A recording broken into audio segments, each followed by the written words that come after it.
बिहार और झारखंड बंटने के बाद झारखंड आर्थिक रूप से सरप्लस स्टेट था। हालात कितने बदतर हो गए कि राज्य के मुख्यमंत्री को ईडी खोज रहा हो और वो भागते फिर रहे हों, मीटिंग हो रही हो और मीटिंग में अधिकृत किया जाता है कि आप जो भी फैसला लेंगे। यह तो लोकतंत्र के लिए चिंताजनक स्थिति है कि राज्य के मुख्यमंत्री फरारी की अवस्था में और वही अधिकृत कर रहे हैं।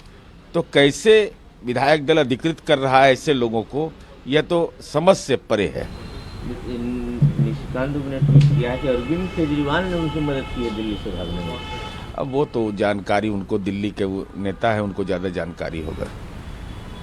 जनरल सेक्रेटरी हैं जेएमएम के सुप्रीम कोर्ट चारे कहते हैं कि जब 31 तारीख को उन्होंने बोला था कि मैं आऊंगा तो ईडी किस अधिकार से दिल्ली वाले घर में गए। मैंने दिल्ली में भी आदिवासियों के नेता हेमंत सोरेन का घर, यह भी अपने आप में खबर है कि आदिवासी अपने जीवन की चुनौती से जूझते हैं, उनके नेता का दिल्ली में घर हो। और इस सब की प्रक्रिया के लिए न्यायालय है। अगर न्यायालय ईडी के दिशा निर्देश का ईडी पालन नहीं करे या ईडी को न्यायालय दिशा निर्देश दे, उसका अनुपालन नहीं हो, तब चिंता का विषय है। ये राजनीतिक न्यायालय से बेहतर है सक्षम न्यायालय में अपनी बात कहना। अधीर रंजन चौधरी कहते हैं कि ममता बनर्जी ने राहुल गांधी की यात्रा में ऑब्स्टिकल पैदा कर दिया। क्या चल रहा है? अरे वो तो इंडिया गठबंधन के अंदर जो अंतर्विरोध है उसका यह रिफ्लेक्शन है।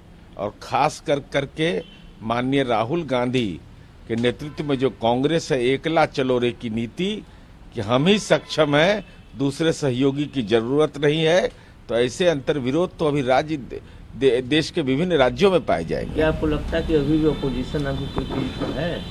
हमारी समझ से तो अब कोई यहाँ गिरा कोई वहाँ गिरा, अब अपोजिशन नाम की कोई चीज नहीं है। कांग्रेस के एमपी के सुरेश कहते हैं कि अपोजिशन से डर गई है मोदी सरकार, इसलिए ईडी टाइप की चीज का इस्तेमाल। अरे ये तो लगातार बोला जा रहा है।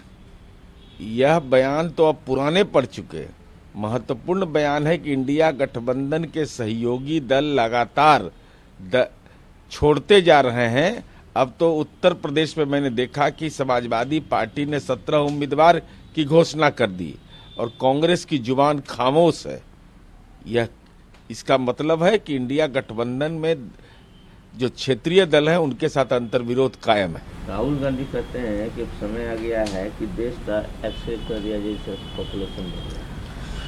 अब माननीय राहुल गांधी जी, देश जिन नीतियों पर चला है उन नीतियों में शिक्षा का प्रचार प्रसार, समाज के गरीब तबके को जब तक आप शिक्षित नहीं करेंगे तो नए भारत के निर्माण में महत्वपूर्ण भूमिका हो ही नहीं सकती है।